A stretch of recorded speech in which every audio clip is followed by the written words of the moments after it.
3 years ago, I sat at my kitchen table, listening to my wife tell me she didn't feel happy anymore. And even now, I still remember how ordinary that moment looked on the surface. As if nothing important was happening in the room. As if two people were just talking about something that could be fixed later with enough patience or the right words. But something inside me already knew I was standing at the edge of a conversation that would never return to what it used to be. There was no shouting. No breaking point that you could point to and say, that's when everything changed. No dramatic argument that would justify what was about to happen. Just a quiet voice across the table. And a kind of stillness in the air that made every second feel heavier than it should have been. Like the room itself understood something I didn't yet. I remember thinking I could still fix it. That if I stayed calm. If I didn't react the wrong way. If I said everything in the right order. And gave her enough reasons to stay. Then maybe this was just a temporary distance between us. Something every couple goes through. Something that could be repaired if both people were still willing to try. And I was absolutely certain that I was still willing. But she didn't meet me halfway. She didn't argue. She didn't raise her voice. She didn't even interrupt me when I started talking faster than I should have. Trying to build a bridge back to something that was already slipping away. She just listened. In a way that didn't feel like she was considering my words anymore. But like she had already heard them long before I spoke them. And when she finally said she didn't feel happy anymore. It wasn't the sentence itself that broke something inside me. It was how prepared it sounded. How finished it was. Like she wasn't discovering that feeling in real time. But simply giving voice to something she had already accepted privately. Long before I ever sat down at that table and thought we were still on the same side of the conversation. I remember asking her what she meant. Even though part of me already knew I didn't want to hear the answer. And I remember how she looked at me when I said it. Not surprised. Not confused. Just steady. In a way that made it feel like this question had been expected for a long time. And that was the moment I still think about the most. Not because it was loud or dramatic. But because it wasn't. Because nothing about it looked like an ending while it was happening. And yet somehow it became one without asking permission from either of us. When she finally said she wanted a divorce. I thought that was the moment everything ended between us. That whatever we had built together simply collapsed in a single conversation that night. And I told myself that at least now I understood where things went wrong. Even if it hurt. But I didn't understand anything yet. Because what I didn't realize at the time was that this conversation wasn't the beginning of the end. It was just the first moment I became aware that the end had already happened somewhere else. Long before I ever noticed it. Before everything fell apart, my life didn't look perfect, but it looked stable enough that I never questioned whether it could suddenly stop being what it was. My name is Michael Carter. I'm 48 years old. And I built my life the same way I built my business, slowly, with effort, and with the belief that if you keep showing up every day, things eventually hold together.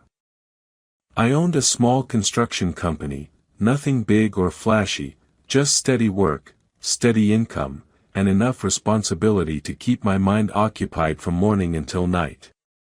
I used to think that was what being a man was supposed to look like. Working, providing, not letting things fall apart. I met my wife Laura when I was 26. Back then, I had nothing worth mentioning, no real savings, no employees, no reputation. Just a truck, a set of tools, and a lot of ambition I didn't fully understand yet. She was different from me in the way she moved through life. More organized, more structured, like she always knew where she was heading even when I didn't. I remember she used to laugh at how seriously I took my work even back then. Like I was already trying to build something bigger than my actual life allowed. In the beginning, we didn't have much, but it didn't feel like we were missing anything. We lived in a small apartment where the heater made strange noises in the winter. And we argued about money more than we should have. But even those arguments didn't feel like distance. They felt like two people trying to figure out how to build a shared life without any instruction manual. There were nights we cooked simple meals together just because eating alone felt unnecessary. And those moments, even the ordinary ones, felt like they meant something. When my business started to grow, I told myself I was doing the right thing. More work meant more stability, and more stability meant a better future for both of us. But what I didn't notice at the time was that future slowly started replacing present. I began coming home later. Sometimes I would still be thinking about unfinished jobs while sitting at the dinner table. Laura didn't complain, at least not directly. She adapted in quiet ways I didn't fully understand at the time. There was one evening I remember more clearly than the others. I came home late, exhausted, my clothes still carrying the smell of dust and wood from the job site. The house was already quiet when I walked in. Laura was sitting at the kitchen table, but she wasn't really there with me. Not in the way she used to be. There was food on the table, but it was already cold. I asked her how her day was, something simple, something I thought would open a conversation like it always used to. She answered without looking up from her phone. Just a short response, like my question was something optional she could acknowledge without actually entering into it. I didn't think much of it that night. I told myself she was tired, or distracted, or maybe just having an off day. I even convinced myself that relationships naturally shift into quieter versions of themselves over time. That excitement gets replaced by routine, and routine is just another form of stability. But then it happened again. A few days later. I came home and she wasn't in the kitchen at all. The house felt different in a way I couldn't immediately explain. Not empty exactly, just unfinished. Like something that used to be part of the rhythm of my day had quietly stepped out of it. I stood there holding my keys longer than I needed to. Listening to the silence. Trying to decide whether I should feel concerned or simply accept it as normal. I told myself she was probably out. Maybe with a friend, maybe doing something for herself. I didn't ask questions because I didn't want to sound suspicious over something that might not mean anything at all. And then there was a third time. Not long after. When I realized something had changed between us in a way I could no longer explain away as temporary. Conversations stopped flowing naturally. We started talking in updates instead of dialogue. Small things stopped being shared and started being managed separately. It wasn't one moment that broke anything. It was the accumulation of moments that didn't seem important at the time. I remember sitting in my car one evening before going inside. Just staring at the house. Thinking that maybe this is what long marriages become. Two people living parallel lives under the same roof. Without ever really noticing when they stopped moving in the same direction. I just didn't realize then. That we had already crossed that line. I think the first time I truly felt something was wrong, happened on a Saturday morning. Looking back, it seems strange that such an ordinary day became one of the memories that stayed with me the longest. There was no argument, no shocking discovery, no dramatic moment that would have made anyone stop and say, "This is where everything started." If someone had looked at our life from the outside, they would have seen a normal married couple living a normal life. But sometimes relationships don't begin falling apart during the loud moments. Sometimes they begin falling apart in silence, long before either person is willing to admit it. That Saturday was supposed to be a rare day off for me. A large project had finished earlier than expected, and for the first time in weeks. I had an entire weekend without deadlines, phone calls, or problems waiting for me at a construction site. I woke up early, made coffee, and sat on the back porch watching the sunrise. I remember feeling unusually relaxed. For months, I had been telling myself that once work slowed down, I would spend more time at home, more time with Laura, and everything would naturally feel the way it used to. That morning felt like the beginning of that plan. When Laura came into the kitchen, I suggested we take a drive together. There was a small town about an hour away that we used to visit years earlier. Back then, we would get in the car with no real destination, stop at local diners, walk through antique shops we never intended to buy anything from, and laugh about things that seemed important at the time. I thought revisiting one of those places might be nice. For a brief moment, she looked at me as if she was considering it. But then she shook her head and told me she already had plans. I asked what kind of plans. She said she was meeting some friends. Her answer wasn't suspicious. It wasn't defensive. It was completely ordinary. The strange part was realizing I had no idea those plans even existed. Years earlier, we would have talked about something like that without thinking. We shared schedules, ideas, random thoughts, and little details about our days. Somewhere along the way, that had changed. And I hadn't noticed when it happened. I smiled, told her to have fun, and tried not to think about it. After she left, I spent most of the day around the house. I cleaned the garage, repaired a loose fence panel, and sorted through old boxes that had been sitting untouched for years. It should have been a productive day. But I kept catching myself checking the clock. Every now and then, I would glance at my phone for no reason at all. I wasn't waiting for a message. I wasn't expecting a call. Yet something about the day felt slightly off. Like a familiar song playing a note in the wrong key.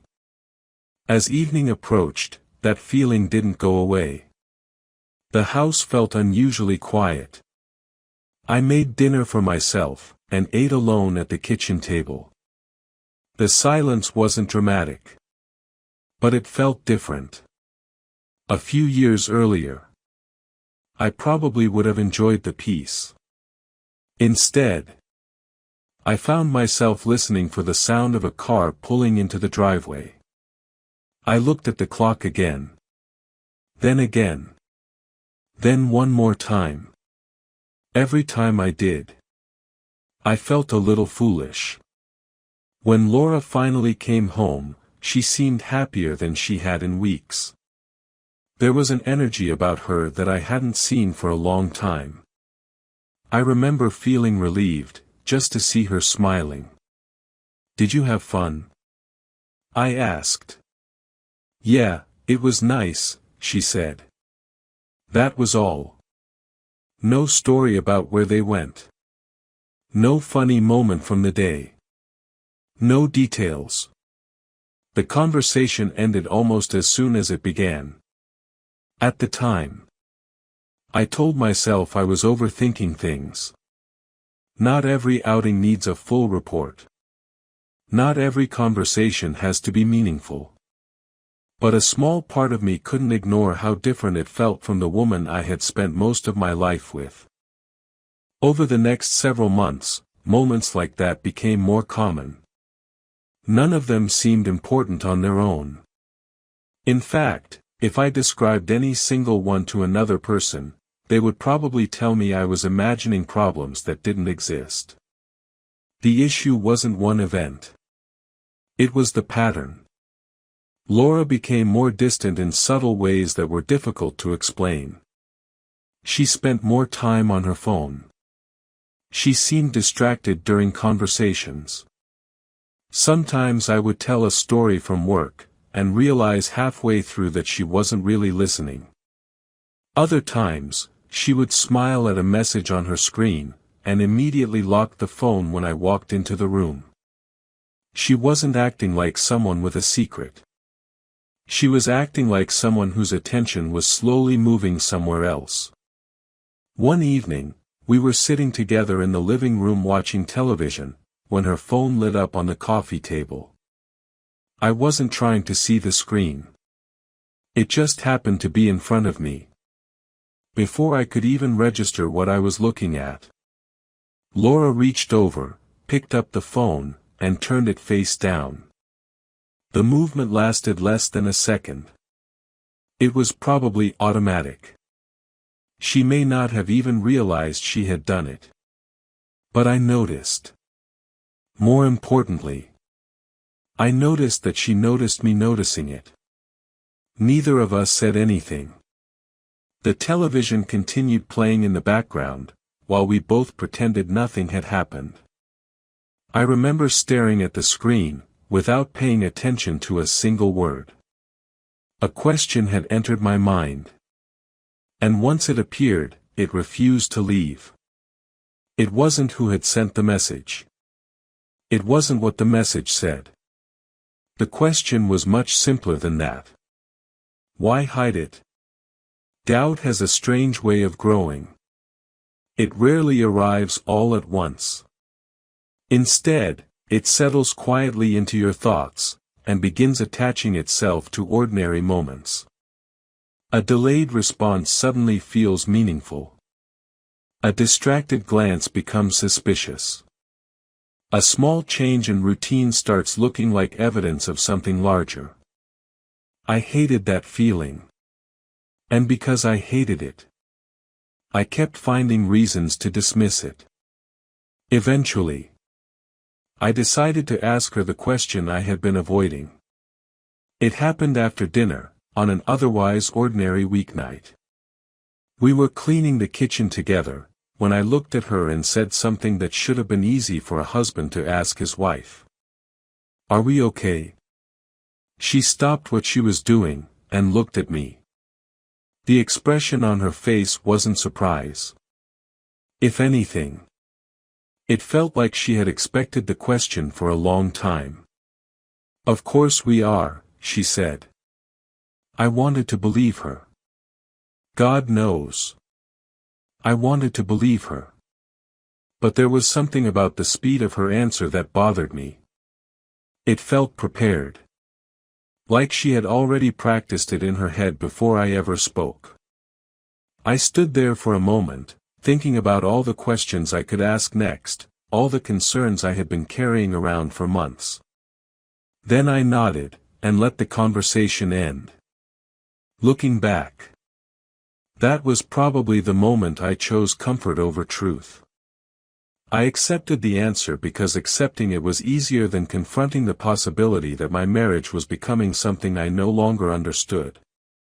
I convinced myself that every couple goes through difficult seasons, and that things would eventually return to normal. For a while, I genuinely believed that. I kept believing it. Right up until the night Laura sat across from me at our dining room table. And said something that changed my life forever. That night started like any other.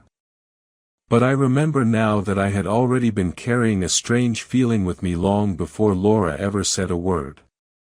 It wasn't something I could clearly explain at the time. Just a sense that I was always slightly behind my own life, reacting to things after they had already shifted. We had dinner, we cleaned up together, and then we ended up in the living room the same way we had done for years.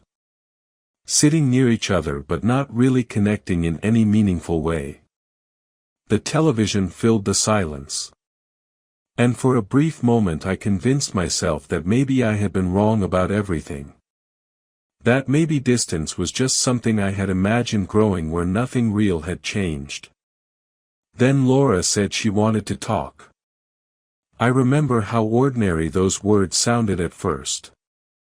Couples say that all the time. It can mean anything. Bills, plans, small frustrations. I didn't feel alarmed immediately. Not even when she turned off the television. It was only later that I realized how much intention was in that simple movement. Like she was deciding that this conversation would not be part of our usual routine. She sat across from me at the table. Not close, not far. Just positioned in a way that felt deliberate. And for a long time she didn't speak. She looked at her hands instead. Like she was waiting for them to stop shaking. Or for her thoughts to settle into something she could say without breaking apart. I remember noticing that she wasn't avoiding eye contact because she was afraid of me. It felt more like she was trying to stay controlled. Like what she was about to say had been building inside her for a long time. And was finally reaching a point where it couldn't stay unspoken anymore. When she finally spoke. She didn't start with anger. She didn't start with blame. She said she didn't feel happy anymore. But it wasn't the sentence itself that changed the atmosphere in the room. It was the way she said it. Like she was describing something already finished. Something she had accepted privately long before I ever became part of the conversation. I tried to respond immediately. I told her we could fix it. I told her we could change things. Go away somewhere, spend more time together, slow everything down. I remember how quickly I started talking. As if volume or speed could somehow bring the situation back under control. But the more I spoke, the more I could feel that I wasn't actually part of the decision she had already made. I was only reacting to it. And then she said something that I didn't fully understand at first. She said this wasn't sudden for her. That she had been feeling this way for a long time. Not recently. Not because of one argument or one moment. She said it had been building quietly for years. That should have been the moment I asked the right question. But I didn't. Because what I didn't know then, what I couldn't see from my own perspective, was that she wasn't just talking about being unhappy. She was talking about something that had already happened inside her life without me noticing. And that's when the truth finally started to shift. She told me she had been alone in this marriage for a long time. Not physically alone. Emotionally alone. And that difference is something I didn't understand back then. Not the way I understand it now. She said there were moments when she needed me and I wasn't there. Even when I thought I was. Times when I believed working late was responsible. When in reality it was just distance I had normalized. Times when she tried to talk and I answered.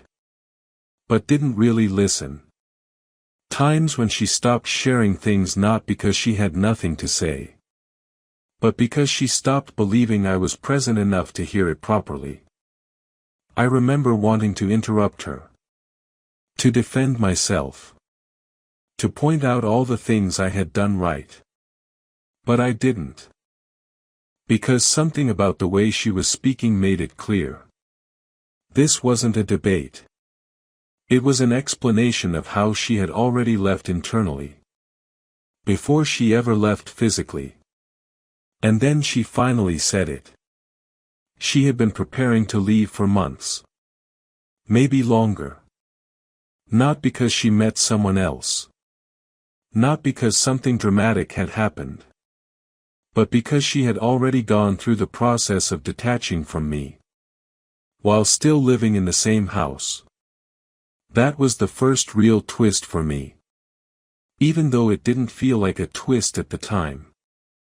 It felt like something collapsing quietly under its own weight.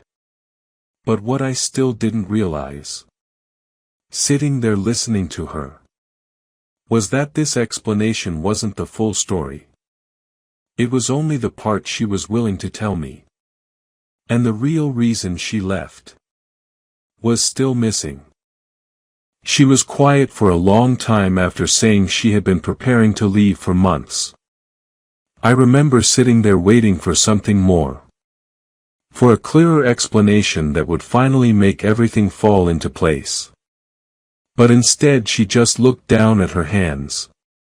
As if she was trying to decide whether going back to that memory would help me understand. Or only make it worse. When she finally spoke again, her voice changed slightly. It wasn't softer or harsher. Just more distant. Like she was no longer talking about our present life, but about something that had already happened to her a long time ago. She told me that I was wrong about something important. I thought the distance between us started gradually. Over months or years of small misunderstandings and missed conversations. But for her, there was a specific point where something inside her shifted permanently. Not a breakup moment. Not an argument. Something quieter, but far more final in the way it affected her. At first, I didn't understand what she meant. I asked her when that moment was. And she hesitated again. Longer this time. Like she wasn't sure if I deserved to hear the full truth. Or if I would even recognize it the way she did.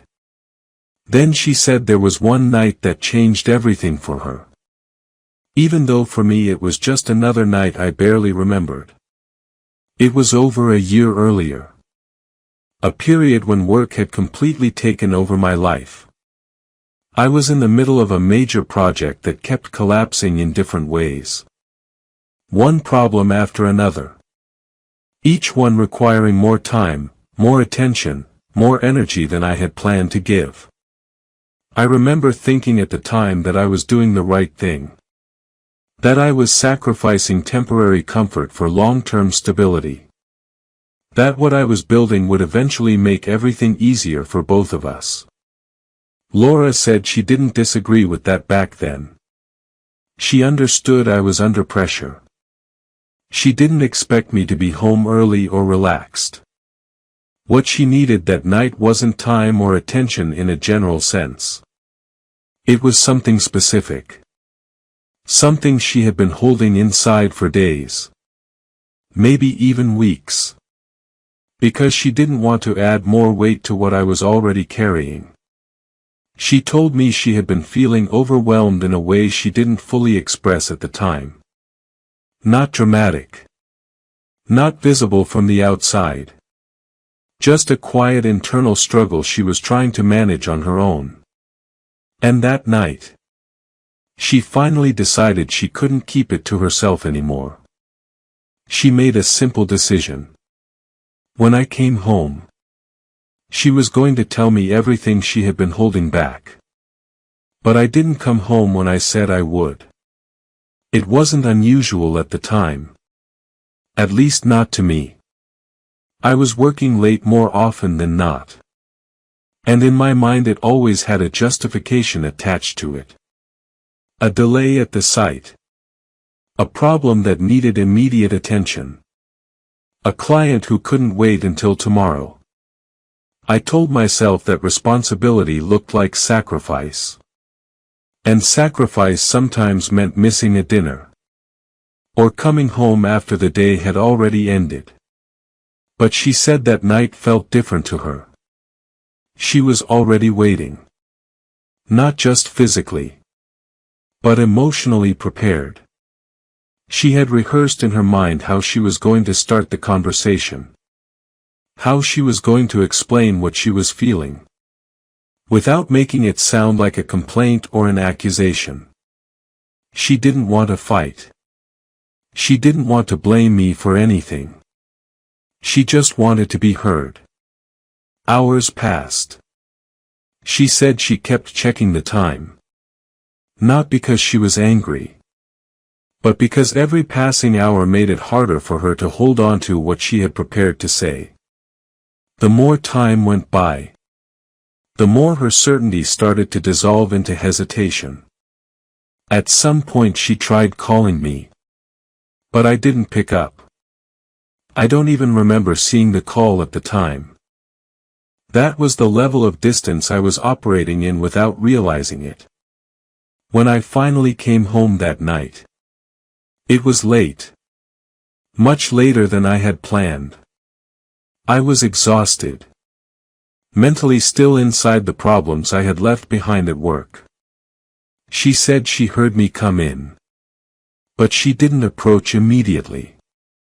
She was standing in the kitchen, waiting for me to notice her presence first. Waiting for me to ask if she was okay. Waiting for a moment where I would naturally step out of my own thoughts and into hers. But that moment didn't happen. I came in, put my keys down, and immediately started talking about something related to work. Not because I didn't care, but because my mind was still somewhere else. She said I looked at her. I acknowledged her presence. But I didn't actually see her. Not in the way she needed me to. And then she made a decision in real time. She told herself she would wait 5 more minutes. Just 5. If I didn't ask. If I didn't notice. If I didn't pause and shift into that space with her. She would tell me anyway. She said those 5 minutes passed without either of us realizing how important they were. I never asked. I never stopped. I never noticed. And she said that in that exact moment, something inside her changed. Not loudly. Not dramatically. There was no argument. No breaking point that I could point to later and say, that was it. It was quieter than that. It was the moment she realized she could be standing right in front of me, with something emotionally important. And I could still miss it completely. Without ever intending to. She said she still tried once. She said my name. She started to say she needed to talk. But by then, I was already half inside my own exhaustion. Responding without fully processing what she was trying to begin. And she stopped. She didn't push it further. She didn't repeat it. She just watched me sit down, take a breath, and move on with my night. As if nothing inside her had just shifted permanently. That was the night she stopped expecting me to notice her emotional state without being explicitly told. And once that expectation died, something else died with it. She stopped preparing conversations in advance. She stopped waiting for the right moment. She stopped believing that I would naturally see what wasn't directly placed in front of me. And without either of us realizing it at the time. That was the beginning of the end of how she experienced our marriage. Not the end of the marriage itself, but the end of her waiting inside it. We didn't speak for a few seconds after that. Not because there was nothing left to say, but because both of us understood that whatever came next would change the shape of everything between us. I remember looking at her, and trying to find some sign that she was still unsure. Still open to another possibility. Still willing to step back from what she had just said. But her expression wasn't uncertain. It was calm. In a way that made my chest feel heavier with every passing second. I asked her what she meant when she said she wasn't happy anymore. Even as I said the words, I already knew how weak they sounded. It's the kind of question you ask when you're hoping the answer will soften itself in the process of being spoken. She didn't answer immediately. She looked down for a moment, like she was organizing something inside her before she spoke again. When she finally did, she repeated it, but slower this time. I don't feel happy anymore. There was nothing emotional in the way she said it. No anger, no tears, no hesitation. And somehow that made it worse. It didn't feel like a confession. It felt like a conclusion. Like she had already gone through every possible version of this conversation in her head. Long before she ever sat down at this table with me. I remember telling her that we could fix it. I said it immediately, almost instinctively. Like my mind refused to accept that the conversation had already moved past the point where solutions mattered. I told her we could change things. That I could take time off. That we could go somewhere. That we could rebuild whatever had been lost between us. She listened without interrupting me. That was the part that started to feel unsettling. She wasn't arguing. She wasn't rejecting my words. She was just listening in a way that made it clear she was no longer evaluating them as options. It was more like she was listening to something happening far away. Something that no longer required her participation. I kept talking for longer than I should have. I remember hearing my own voice and realizing I was repeating myself. Offering variations of the same idea. As if volume or persistence could somehow reopen a door that had already been closed quietly on the other side. Eventually I stopped. Not because I had convinced myself. But because I ran out of ways to say the same thing. The silence that followed was different from the one before. It wasn't uncertain anymore. It was final. In a way that didn't need confirmation. She looked at me again. And said she had already thought about this for a long time. Not in the emotional sense.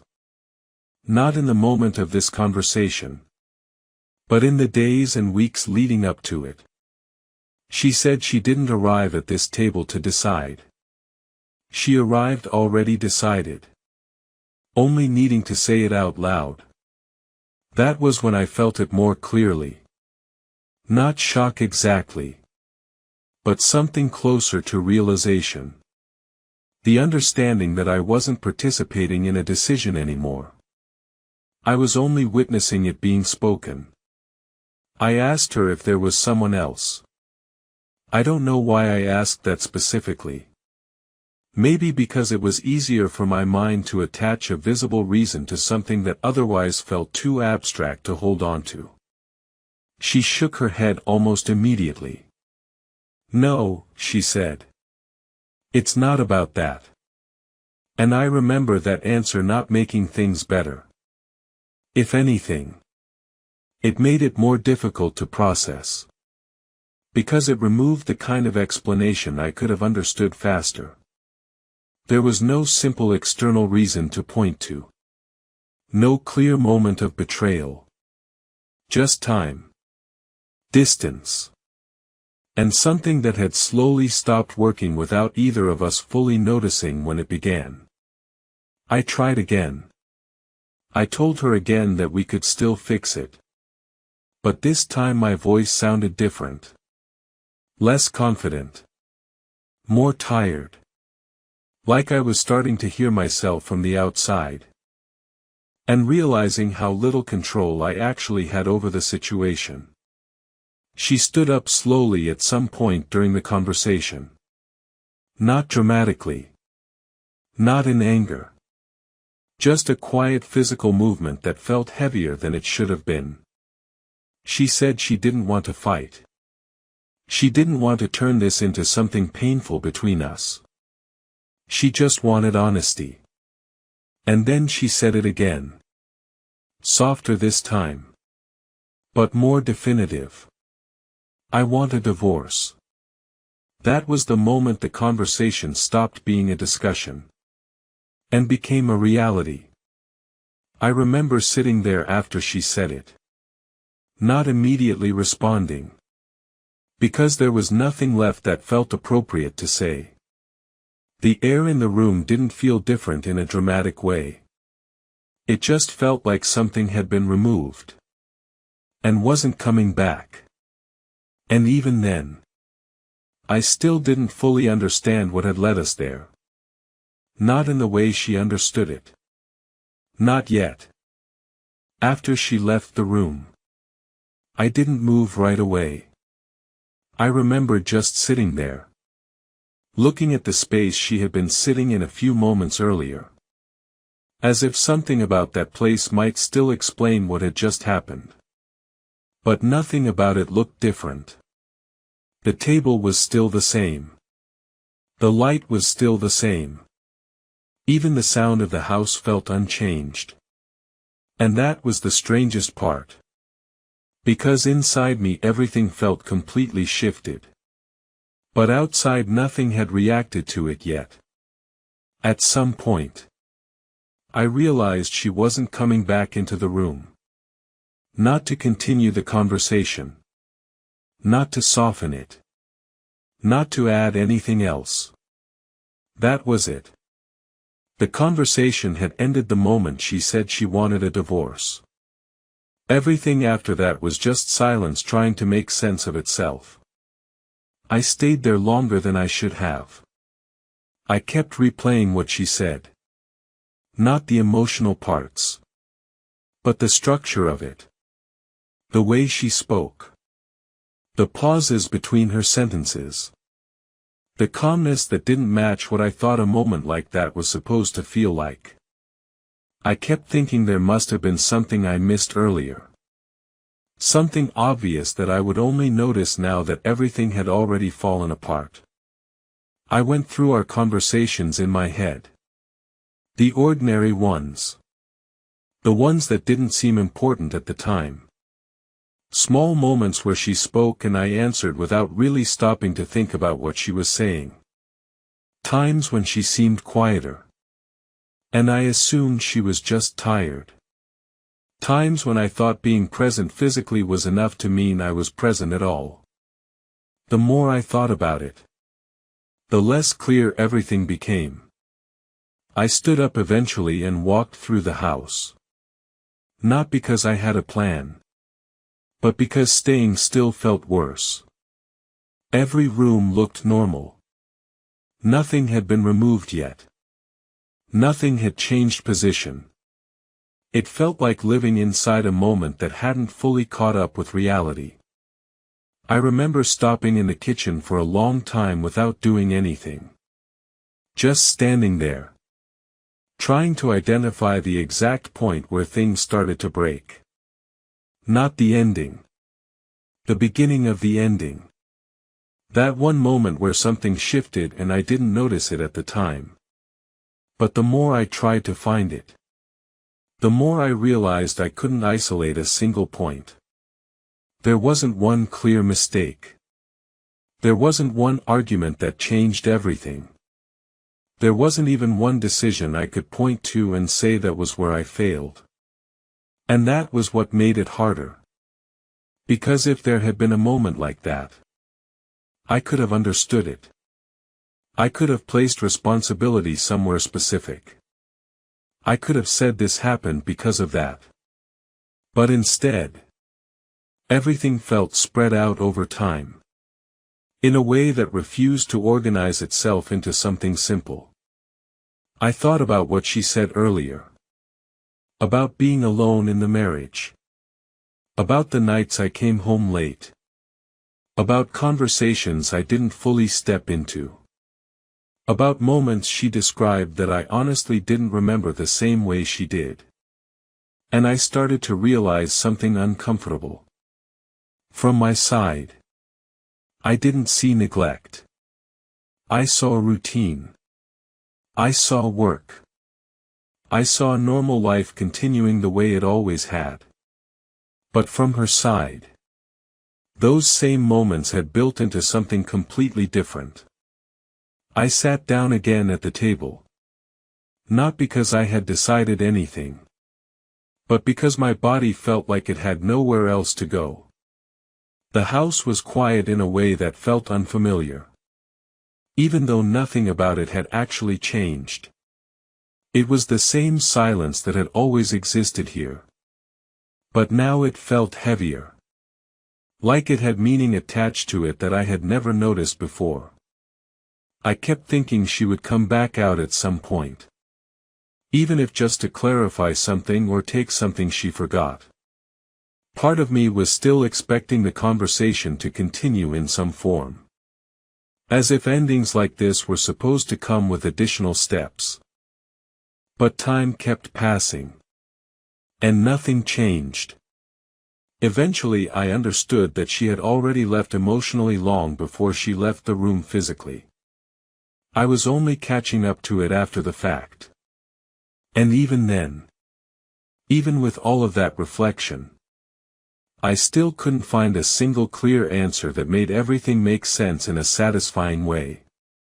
There was no moment that tied everything together neatly. No explanation that made it feel resolved. Just pieces. Memories.